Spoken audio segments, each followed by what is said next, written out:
Okay, change oil tayo ng ating Norinco 1911 A1. Mabilis na change oil lang.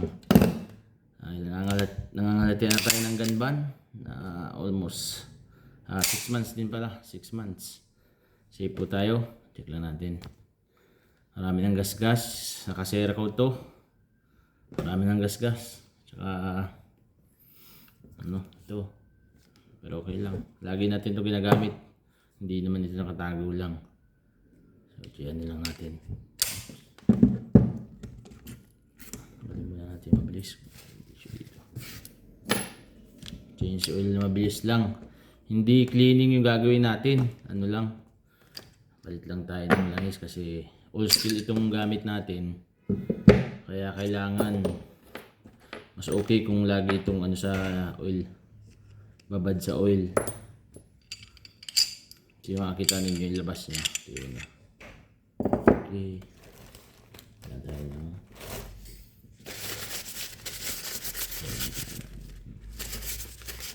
Yan.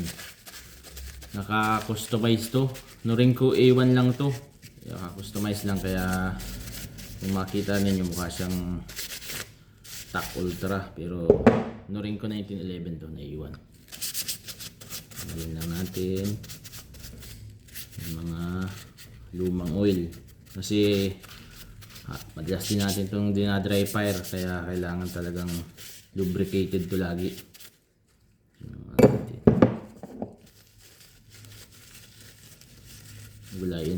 Ugaliin natin linisin yung ating mga unit kasi tulad yan, lalo na yan yung body link na yan, kailangan laging lubricated yan dahil yan yung kahit dry fire lang gumagalaw yan.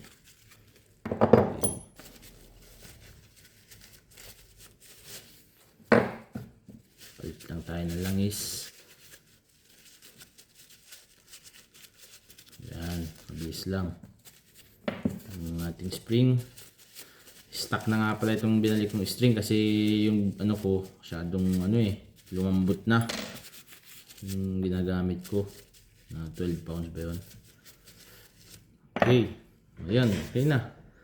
Lagyan lang natin ito ng ito mahalaga to. Itong yan kasi makita ninyo yan.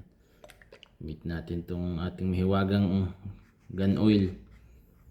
Yung mga rail ang mahalaga dyan. Yan.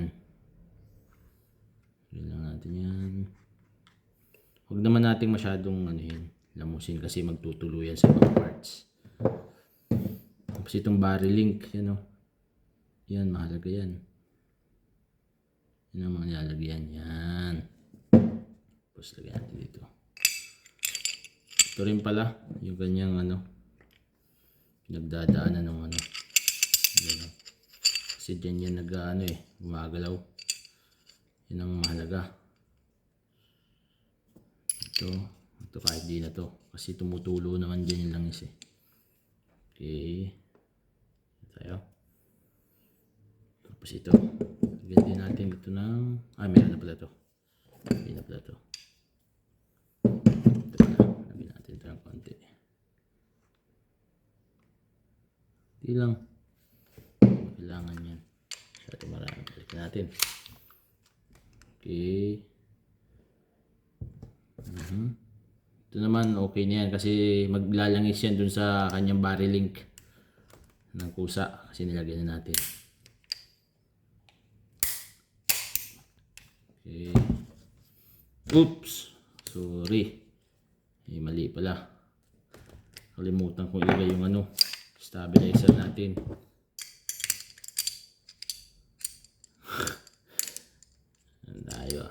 Tayo. Ayan. Okay. Lagay na natin to.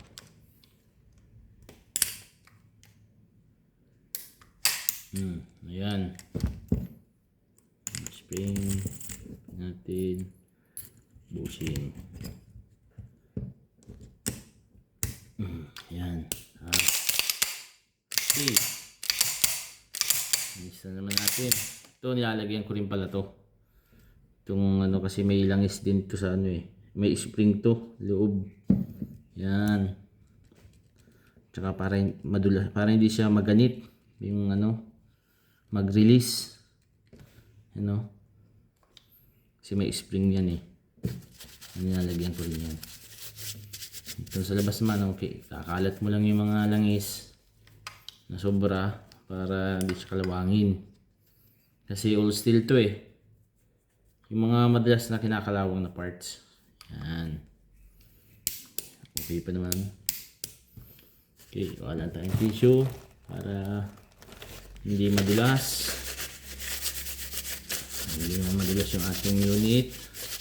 Nakasaan natin. Yan. Yung mga sobra-sobra. Okay, goods na tayo. Yan yung ating fiber optics. Ganda pa naman. Okay pa naman.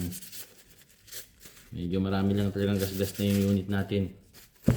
Okay, goods na. Di ba? Change oil na natin ang ating unit. Yun. Okay po. Thank you for watching.